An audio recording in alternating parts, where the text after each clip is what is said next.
make a multi-platform game in this day and age, and unless there's a significant gap in power between two platforms, you'd be hard-pressed to tell different versions of the same game apart from each other. And even then, I'm not sure. At this point, consoles are just stripped-down PCs, unless we're talking about handhelds and hybrids. But there was a time when that was not the case. Decades ago, the technology wasn't as advanced as it is now, and that meant that each new console that came out had its own set of strengths and limitations. The NES can't handle too many things at once. The SNES had Mode 7. The Genesis has grisly music.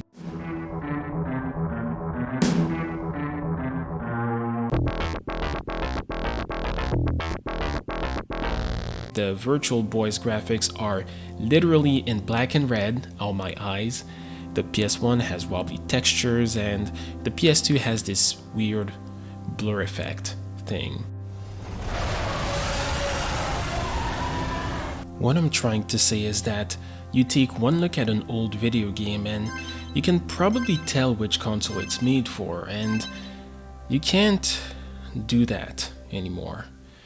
So, what if people tried to bring that back? What if people made a platform with a set of specs and limitations that made every game look distinct yet similar at the same time? What if people started making games for a console that doesn't exist?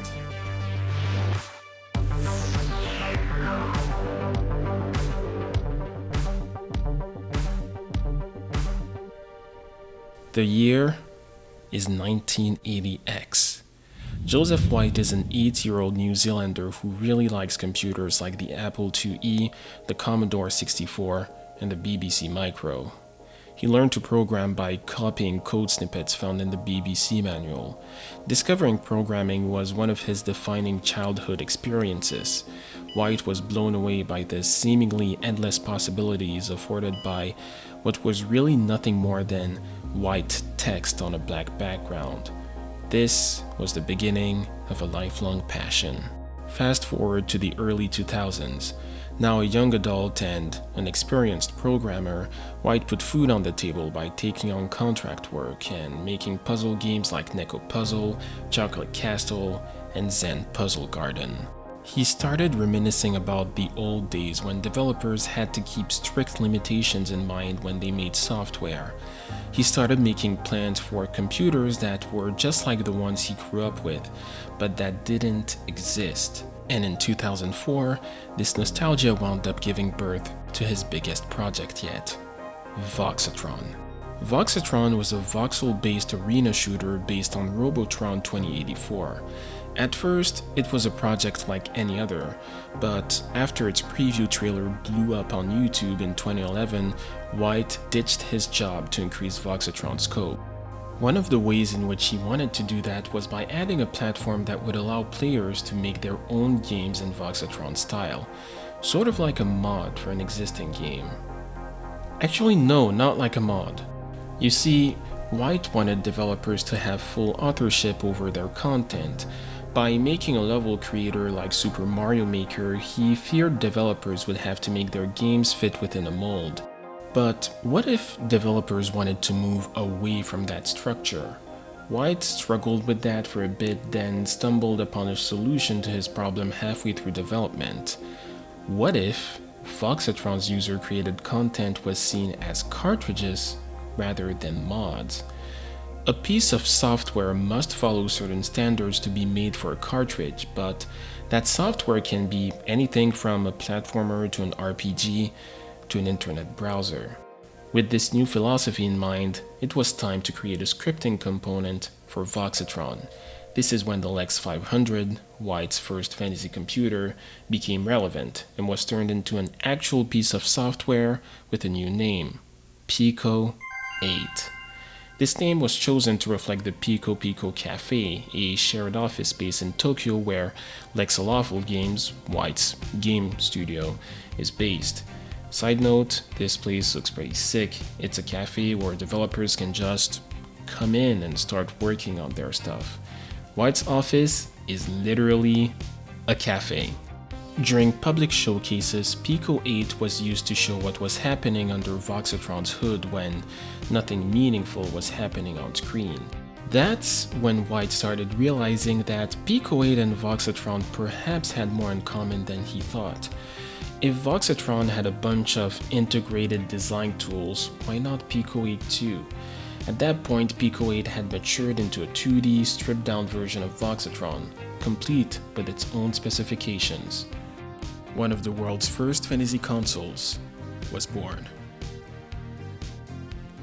The Pico 8 is a fantasy console. A fantasy console is an emulator for a console that never existed. It has documentation, specifications, dev tools, cartridges, limitations, and so on, but there is no actual hardware. The Pico 8 has a 128 by 128 display, an 8 MHz virtual CPU, and it supports up to 8 controllers with a D-pad and 2 buttons, and a bunch of other specs that I'll show on screen if you really want to know the nitty-gritty. And then you have those limitations I was talking about. On top of the low resolution and slow CPU, these are the 16 colors you have access to when making games, though it's possible to increase that number to 32 by employing a few tricks that I honestly don't totally understand because I'm not a Pico 8 developer. Pico 8 cards are entirely contained in a PNG file that you can easily share online, and that's quite nice, but they can't be larger than 32 kilobytes, and most importantly, they can't contain more than 8,192 tokens of code. And if you're not too technically inclined, that is not a lot. Any word or operator you type counts as 1 token of code. So the following piece of code, which just draws a big blue circle on the screen, has 11 tokens. 8,192 tokens isn't enough to make a port of the original Super Mario Bros. From 1985. Also, you can only write your code in Lua, and from what I can gather, it's not the full-fat version. A couple of things are different here and there. What all of this means is that Pico 8 games inevitably look and sound very retro and minimalistic while managing to keep a cohesive aesthetic. Just like all the consoles I mentioned at the top of this video, it's very easy to tell a game was made for Pico 8, even if you compare it to other pixel art games. I think this is another reason why Pico 8 has that name.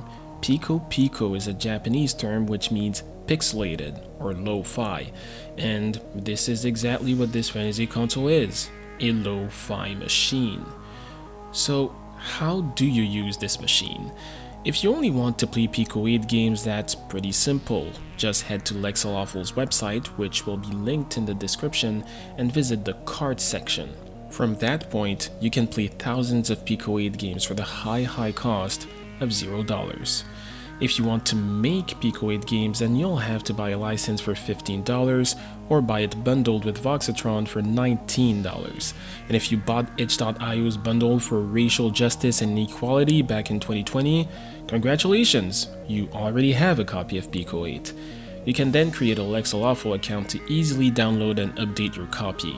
Aww, this is the cutest captcha ever. It's a Pico 8 game where you have to collect all the coins. And what's even cuter is that you don't even have to spend money to make Pico 8 games anymore.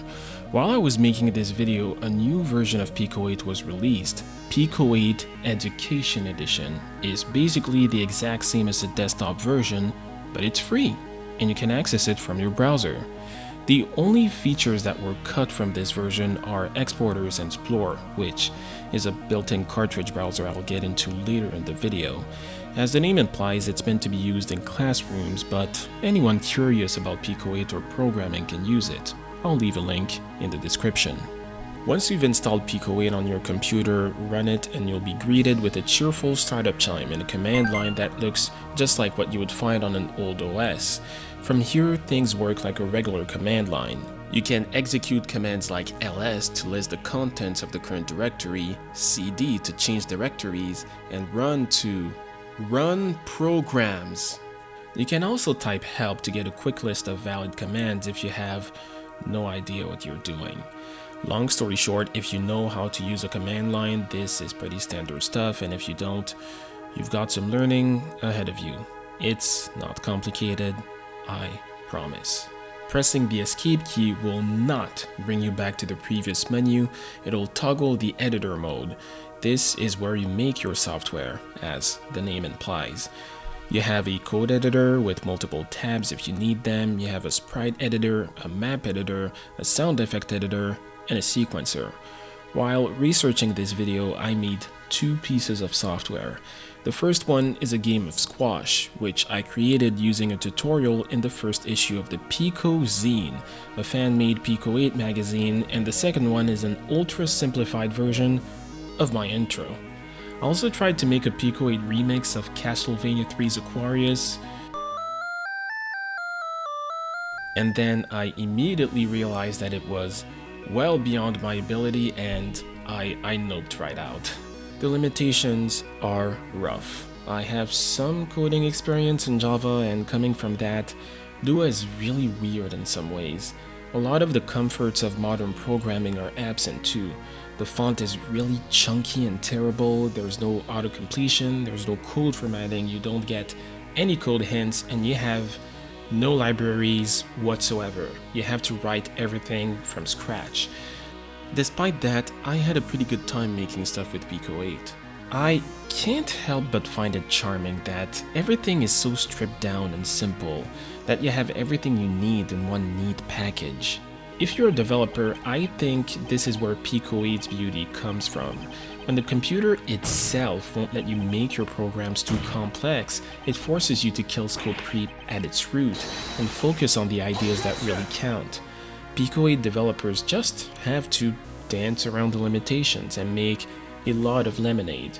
And what happens when you have a programmer forced to overcome a seemingly impossible challenge? Well, Pico 8 has a pretty vibrant community of game developers. This is mostly thanks to Lexalawful's Bulletin Board System, or BBS, which is a forum where people can share cards and discuss all things Pico 8, and Voxotron, as well as a nod to the bulletin boards that White used extensively in the 90s. The vast majority of cards are both completely free and open source. If you're online, you can press the code drop down to view your card's source code, and if you're playing locally, you can open up the editor and play with the code as you wish, which makes it extremely easy to mod an existing game or learn from the best. Seriously, there are a million Celeste mods out there. Another way to play games is through Splore, an internal game explorer that's only accessible through the downloadable version of Pico 8.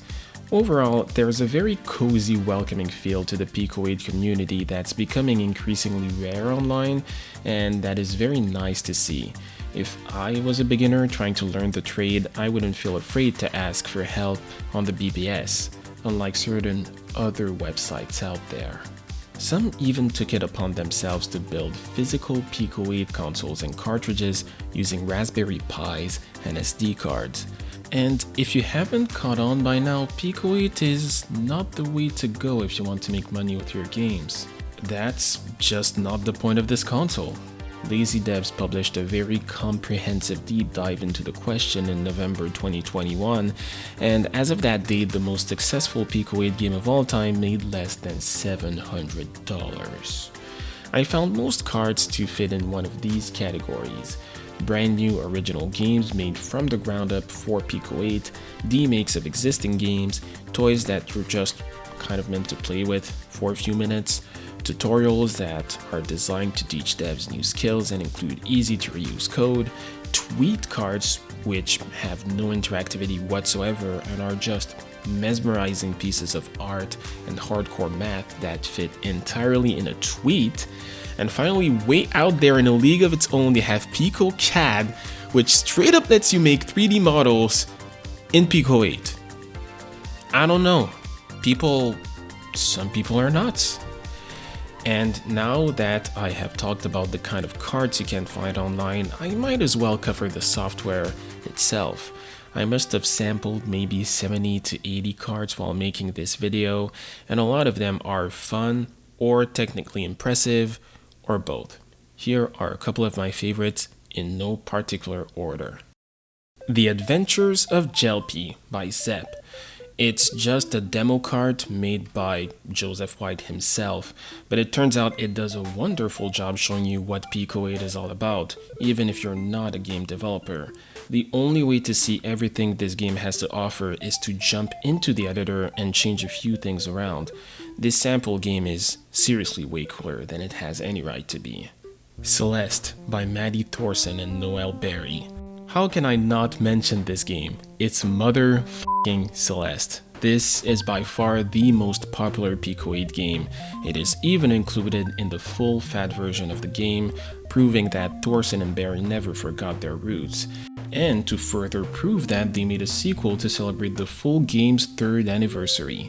Celeste 2, Lonnie's Trek by Maddie Thorson, Noel Berry, and Lena Rain features the eponymous Lonnie instead of Madeline, and she has a grappling hook instead of a dash. It's polished as hell, hard as hell, and most importantly, fun as hell. Go play these games. Gifts on Venus by Tracable Dog and Gruber. You play as a weird dancing man with a sword, and you have to destroy a set number of shiny rocks to progress to the next stage. The game feel on the Slash is amazing, with the screen shaking and everything. The monochrome color scheme can make it a bit hard to tell what's going on in busier moments though, but it's still a great game. My Chance Sweet Buns by Christian Majewski and Sebastian Hassler. At first I saw the title and thought, what kind of perverted garbage game is this, and why does everyone recommend it? But it's actually a very addicting puzzle game. You fulfill orders by selecting pastries on your board, you have special abilities to help you out, you can unlock even more pastries over time. This whole game is adorable.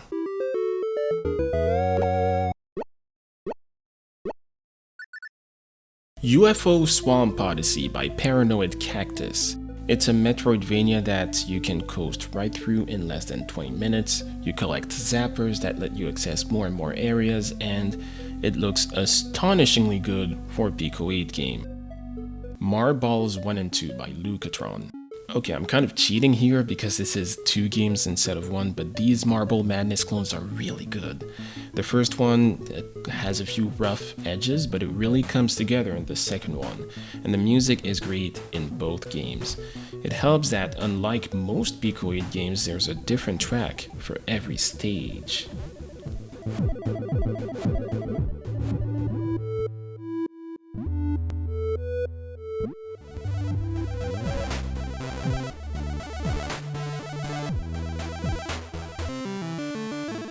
Zepton by Rez. Not my favorite, but this on-rail shooter is very impressive from a technical standpoint, so it deserves a spot here. Also, the title music is really good.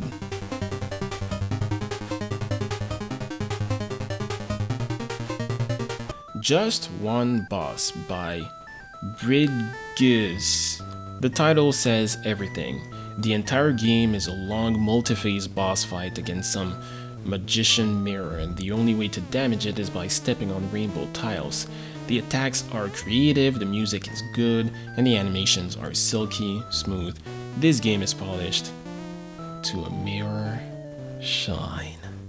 The Lair by Crashzeg and Gruber. A stunningly beautiful and well-made beat-em-up that nearly killed me several times on the second lowest difficulty. And the music freaking slaps. Dank Tomb by Crashzeg, Gruber, and it's me, Robert K. Holy mother of pixel art. I can barely even believe my eyes. The lighting system is so pretty that it doesn't even look like a Pico 8 game anymore. And this game has more than good looks too. I got seriously stumped on some of these puzzles. This is hands down one of the greatest Pico 8 games out there. DVD Logo Screensaver by Disco. You win when it hits the corner. Stray Shot by Benjamin Soul. Some good-ass game design at work here. It's a top-down shooter, but your stray shots create new enemies. The more you shoot, the more enemies you face. If you bite more than you can chew, you lose. But if you don't spawn enough enemies, you'll run out of time and get a very low score. It's a great risk-reward mechanic. Pico Hot by these guys. Pico HUD is a remake of the most innovative shooter I've played in years. Just look at it. It's incredibly short, but it is astonishingly close to the original. It's made by members of the Super HUD team, which explains a lot, I guess. I can't even begin to imagine how you're supposed to make a game like this on Pico 8. Alfonso's Bowling Challenge by Kinemaster. It's a hilarious bowling game that winds up being more than that. Just play it, you'll see what I mean. Fuzz by Juzev. This Fez remake perfectly translates the vibes of the original both in its design and controls. If you're familiar with how Fez works, you shouldn't have too much trouble progressing through this game. Otherwise, good luck, to say the least. It breaks the ever-loving shit out of the fourth wall, but saying anything else would ruin the surprise. Play this if you miss Fez. You will not regret it. Pico Night Punkin by Carson Kumpen and Chris West. It's a very good remake of Friday Night Funkin' in Pico 8, and the music, which is lifted from the original, sounds surprisingly good too, given the limitations.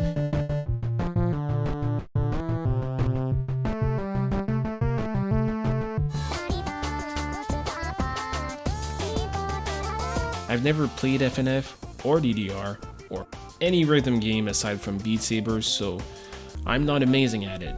It's still a very fun game though. Birds with Guns by Yalwukol, Gosport, Not Goyomi, and Scrub Sandwich is post number 100,000 on the BBS. And it's also an owl-some roguelike twin-stick shooter in which you play as birds shooting down a bunch of baddies with guns on a train. Kill every enemy on a wagon to proceed to the next one. Clear all 7 wagons to win. Every bird starts with different weapons that all have their own strengths and weaknesses, and you can find more along the way if you don't like what you have. My 2 favorites are the sniper rifle and the boxing glove. This game just nails everything. Controls, music, visuals, sound effects, gameplay loop. It just works. I couldn't stop playing this game. I just couldn't. It's too good. Poom by Fred72 and Paranoid Cactus. Every platform needs a Doom port, and Pico 8 is no different. This is absolutely bonkers. The shading looks better than any other 3D game in this list. The controls are smooth, and the music is still really good, even if it's been watered down.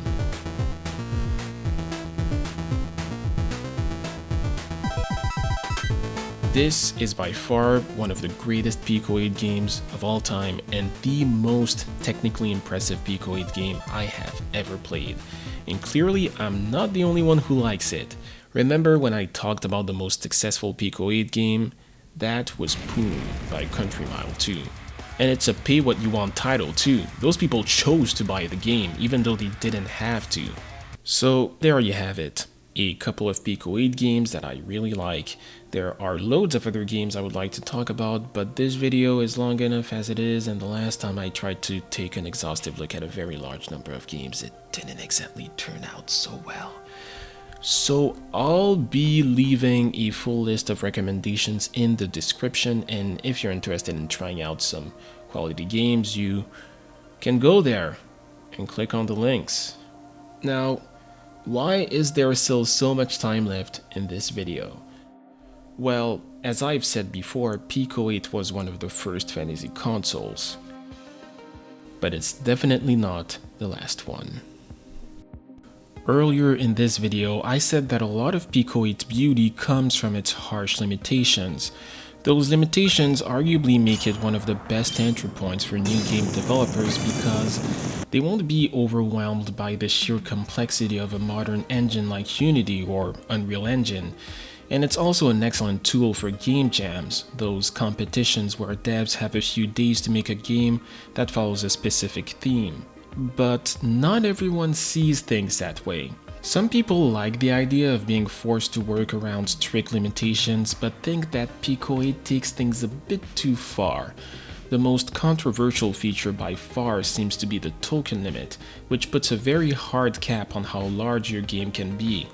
I've seen a lot of people asking White to give them more code space, but I'm fairly sure that's never going to happen, as he seems extremely adamant on staying true to his original vision. When someone inquired about that on Pico8's official forum, White responded with this: "Every time someone asks, I press the play button on a tiny animatronic figure I have sitting on my desk of a man playing a tiny violin." When fans ask for something over and over again and don't get it, they'll end up doing it themselves. There are currently over 40 different fantasy consoles out there which all put their own spin on the idea. The most popular ones aside from Pico 8 are the TIC-80 and the Pixel Vision 8. The TIC-80, developed by Vadim Grigoruk and referred to as a fantasy computer rather than a fantasy console, features more lenient restrictions like a larger display, the possibility to code your games in Lua, Moonscript, Fennel, JavaScript, Ren, Scroll, or Ruby, and customizable color palettes and waveforms. It doesn't have a token limit, only a size limit of 64 kilobytes. It is both free and open source, although you can pay $10 to access some extra features. And on top of your browser, Windows, Mac OS X, and Linux, it's been ported to Android, Raspberry Pi 3DS, and even bare metal. Oh look, someone made a port of Tetris the Grandmaster. And a bad apple. And a ray tracer. Okay, that last one was a lie. Multiple people have made ray tracers. The TIC-80 seems to prove that it's possible to have technical limitations that prevent scope creep without restricting devs to the point of making some feel handcuffed. Several devs seem to recommend TIC-80 as an alternative if you don't like Pico 8's limitations. Another alternative is the Pixel Vision 8, developed by Jesse Freeman and Christina Antoinette Neofotistou. This fantasy console has a radically different philosophy.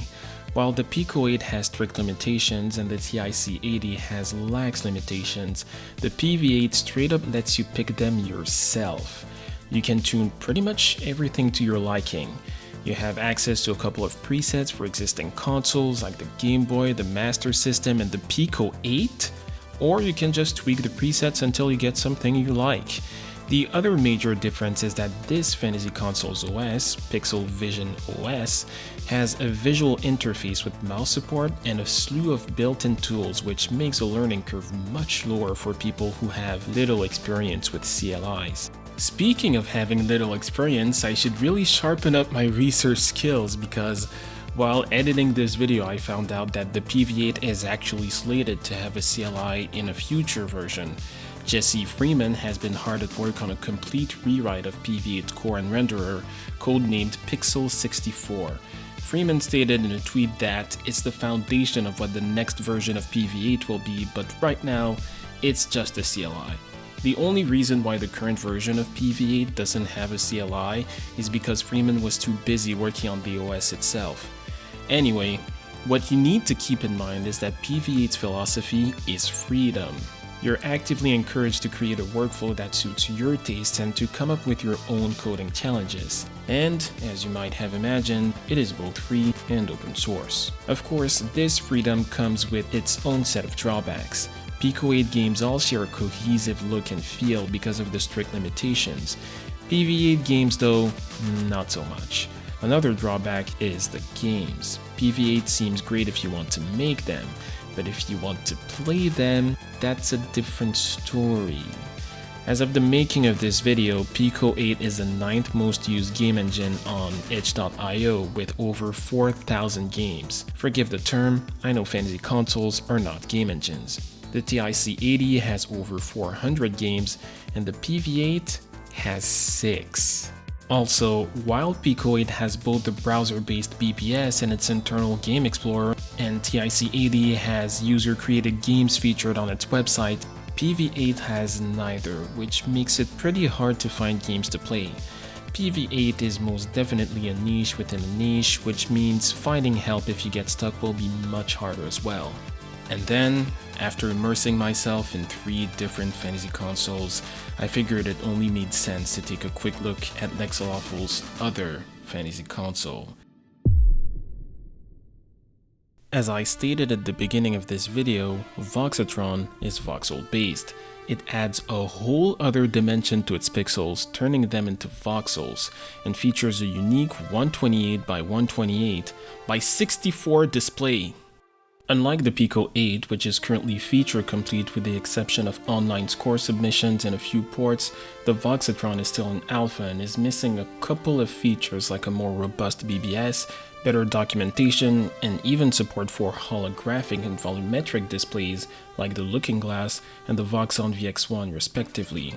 Actually, that's what the desktop version of Voxatron replicates, as it's really a virtual volumetric display running on your computer. Start it up and you'll be greeted with a startup screen that's very similar to Pico 8's, just in 3D instead. There's no command line here. You're instead directly taken to Store, where you can try out a couple of cartridges, including ports of Pico 8 games Hug Arena and Jelpy.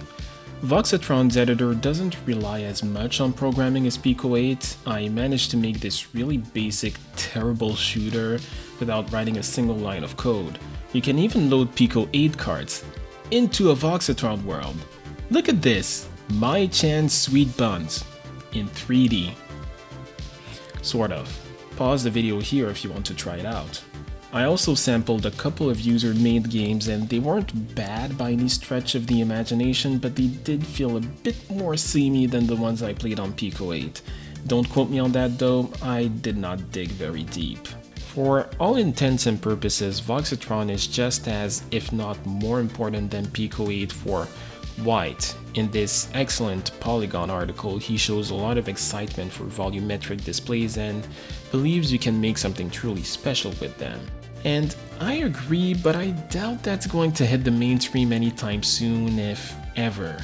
The article mentions that Voxon wanted to sell an arcade machine with a volumetric display and enough inputs for 8 players for $29,800. Yet I couldn't find any footage of that table anywhere online, so it's pretty safe to assume the project didn't come to fruition.